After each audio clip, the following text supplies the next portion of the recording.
Bonsoir, nous sommes vendredi 19 juin 2026. Je suis Toots Brain, éveilleuse de conscience. Je suis en train de créer un conte fantastique et merveilleux qui s'intitule Le Jardin Enchanté. Dans ce conte, vous allez trouver des chants. Je vais donc chanter des choses. Voilà, donc ça, je voulais vous préciser tout ça. Et j'avais donc, je fais donc ce soir 2 vidéos importantes sur 2 thèmes différents. Le premier, c'est « Ils vous ont menti » et le deuxième sera un manifeste pour la conscience, la protection et la responsabilité parentale. Voilà. Donc, ils vous ont menti. Alors, ils vous ont menti pourquoi ? Parce que si vous allez un peu regarder, si vous faites un peu des recherches, voilà, vous allez trouver donc Tartaria. Donc, dans la description, il y aura le lien sur la chaîne YouTube de Tartaria. Ça s'appelle Tartaria Vault. V-A-U-L-T. Donc c'est très intéressant d'aller voir. Bon, après, voilà, on y croit ou on n'y croit pas. Alors, donc je vais vous lire ce texte que j'ai écrit. Ils vous ont menti. Pas une fois, pas 2 fois, mais systématiquement, méthodiquement, avec l'assurance tranquille de ceux qui pensent que personne ne viendra jamais vérifier leur compte. Donc ils vous ont menti, je parle de, évidemment, ceux qui nous gouvernent. Et plutôt ceux que celles, bon, il y a aussi des femmes, mais voilà, il y a plus d'hommes quand même. Alors, ils vous ont menti. Pas une fois, pas 2 fois, mais systématiquement, méthodiquement, avec l'assurance tranquille de ceux qui pensent que personne ne viendra jamais vérifier leur compte. Ils ont bâti des palais de discours, des cathédrales de récits officiels, et ils les ont appelés vérités, comme on appose un sceau sur un document que personne n'a le droit de contester. Ils ont écrit des siècles pour que vous ne puissiez plus remonter la piste. Ils ont effacé les contradictions, adouci les crimes, glorifié les vainqueurs et enterré les vaincus sous des couches de silence. Ils ont dit « Faites-nous confiance, nous savons, nous décidons, nous guidons. » Et pendant que les peuples levaient les yeux vers ces voix qui se prétendaient sages, les décisions se prenaient alors dans des salles où la lumière n'entre jamais. Ce ne sont pas des monstres, ce ne sont pas des dieux, ce sont des humains, mais des humains qui ont compris que le pouvoir se nourrit de l'ignorance autant que de la peur. Ils ont laissé des conflits éclater pour mieux redessiner les équilibres, ils ont laissé des maladies prospérer par négligence, par intérêt, par aveuglement, ils ont laissé des familles s'effondrer sous le poids de systèmes injustes, ils ont laissé des générations entières croire que tout cela était normal, inévitable, naturel, mais bien sûr, nous avons tous, nous qui faisons partie du peuple, nous devons souffrir. Eh bien non, nous ne voulons pas souffrir et nous ne voulons pas et plus souffrir. Ils ont construit des castes, des cercles, des réseaux où l'on échange des privilèges comme d'autres échangent des poignées de main. Ils ont façonné des élites qui se transmettent le monde comme un héritage familial. Ils ont fait de la rareté un outil, de la peur un levier, du mensonge un instrument. Mais voici ce qu'ils n'avaient pas prévu, la fissure. Car l'histoire, la vraie, celle qui ne se laisse jamais totalement dompter, finit toujours par revenir frapper à la porte. Elle se glisse dans les interstices, dans les archives oubliées, dans les consciences qui s'éveillent. Le réveil n'est pas un cri, c'est un frémissement, une lucidité qui se propage, une génération qui refuse de croire que le monde est figé. Une autre qui refuse de se taire et une autre encore qui refuse de se résigner. Le temps du réveil, n'est pas seulement urgent, il est inévitable. Car un peuple qui se relève n'a plus besoin de permission. Un peuple qui comprend n'a plus besoin de maître. Un peuple qui voit clair n'a plus besoin de chaîne. Les veilleurs du mensonge. On raconte que le monde s'est endormi un soir d'hiver sans bruit, sans heurts, comme une lampe que l'on souffle. Personne ne sut dire quand exactement la vérité avait cessé de respirer. Certains murmurèrent que ce fut un mardi, d'autres jurèrent que cela s'était produit bien plus tôt, peut-être des siècles auparavant, lorsque les premiers scribes avaient compris qu'un mot effacé valait 1000 chaînes.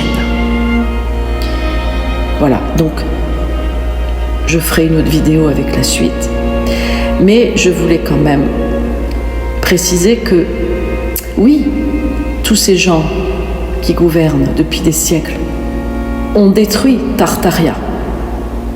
Ils ont détruit les gens, ils ont détruit les femmes, les enfants, les hommes, ils ont détruit tous les bâtiments que vous voyez, tous les grands bâtiments que vous voyez partout dans le monde. Parce que c'est mondial, c'est pas seulement en France, c'est mondial. Tous ces grands bâtiments ont été construits par une civilisation qui s'appelait Tartaria. Voilà. C'était des gens qui avaient des connaissances particulières, notamment en architecture, et ils ont été décimés par les psychopathes qui veulent gouverner. Voilà. Suite aux prochaines vidéos. Suite dans les prochaines vidéos.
Manifeste pour la conscience, la protection et la responsabilité parentale. Il y a un moment où il faut oser le dire clairement. Notre société fabrique de la conformité, pas de la conscience. L'école, telle qu'elle fonctionne aujourd'hui, n'enseigne pas la liberté intérieure, la pensée critique, la souveraineté personnelle. Elle apprend surtout à obéir, à suivre la file, à devenir un mouton de panurge dans un système qui tourne sur lui-même. L'école n'est pas inutile par essence, mais elle est devenue un lieu où l'on formate plus qu'on éveille et beaucoup de parents sentent confusément que quelque chose cloche. De plus, il y a aussi beaucoup de problèmes dans les écoles puisque nous retrouvons des enfants qui ont été malmenés par des gens engagés dans ces écoles-là. Voilà, donc ça c'est important aussi de le dire. Et les enfants doivent être protégés. Et les seules personnes qui puissent protéger les enfants, c'est les parents. Voilà, les parents doivent protéger leurs enfants et les parents doivent devenir responsables. Parce que maintenant, il est enfin temps que les parents deviennent responsables. Alors, l'école n'est pas inutile par essence, mais elle est devenue un lieu où l'on formate plus qu'on éveille et beaucoup de parents sentent confusément que quelque chose cloche. Un système qui tourne grâce à notre docilité. Si un jour, collectivement, les gens décidaient de ne plus nourrir la machine, ne plus accepter aveuglément les impôts injustes, les factures délirantes, les emplois qui enrichissent surtout les mêmes, toujours les mêmes, alors oui, le système tremblerait. Mais tant que chacun reste dans sa zone de confort, rien ne change. On continue de créer des entreprises qui profitent aux mêmes élites. On continue de travailler pour des structures qui exploitent. On continue d'alimenter un modèle qui ne protège ni les familles ni les enfants. La protection des enfants, un devoir absolu. Un devoir absolu. Parce que maintenant, il est temps. C'est un fait documenté par des spécialistes comme Robert Hare, spécialiste de la psychopathie. Les personnalités psychopathiques ne sont pas des monstres cachés dans des grottes, ce sont des personnes intégrées, parfois brillantes, parfois respectées, parfois proches. Vous avez compris ? Ils sont partout, d'accord ? Les psychopathes, les pédophiles, etc., etc. Les violences sexuelles sur mineurs ne concernent pas une classe sociale, pas un milieu particulier, pas un type de famille. Elles peuvent venir d'un voisin, d'un collègue, d'un ami, d'un membre de la famille. C'est pour cela que la vigilance n'est pas de la paranoïa, c'est de la responsabilité. D'où des règles simples, saines et protectrices. Limiter les nuits chez les copains, déjà, et pas inviter vos enfants chez les copains et copines. Pas de soirée pyjama sans garantie solide, et d'ailleurs pas de soirée pyjama du tout, hein, c'est mieux. Pas de confiance aveugle dans les institutions, les familles, et bien sous tout rapport, les familles bien sous tout rapport, entre guillemets, hein, les réputations sociales, pas d'exposition inutile à des environnements non maîtrisés tels que classes vertes et classes de neige, etc., etc. Ce n'est pas avoir peur du monde, c'est refuser la naïveté. Reprendre la main, éduquer, éveiller, transmettre. Et les parents doivent devenir responsables et ouvrir les yeux. L'idée n'est pas de fuir la société, mais de reprendre la responsabilité de l'éducation. L'instruction en famille, les apprentissages autonomes, les pédagogies parfois alternatives, avec de l'art, de la musique, du sport, du chant, du théâtre, etc. Tout cela existe, fonctionne et permet de créer des enfants plus conscients, plus solides intérieurement, plus libres, plus protégés, plus capables. Alors, des enfants plus conscients, des enfants plus solides intérieurement, des enfants plus libres, des enfants plus protégés, des enfants plus capables de penser par eux-mêmes, si on leur inculque les bonnes choses aux enfants. Parce que tout commence à l'intérieur. La conscience, la lucidité, la capacité de dire non, la capacité de dire non, la capacité de voir clair dans les manipulations, la capacité de se protéger et de protéger les siens. Le message final. Ce texte n'est pas un appel à la peur, c'est un appel à la lucidité, à la responsabilité, à la souveraineté parentale. Protégez vos enfants, éduquez-les vous-même autant que possible. Ne déléguez pas leur sécurité à des institutions aveugles, ne déléguez pas leur conscience à un système qui ne vise pas leur épanouissement et leur bien-être. Ne déléguez pas leur avenir à des structures qui ne pensent qu'à se maintenir. Tout commence en vous.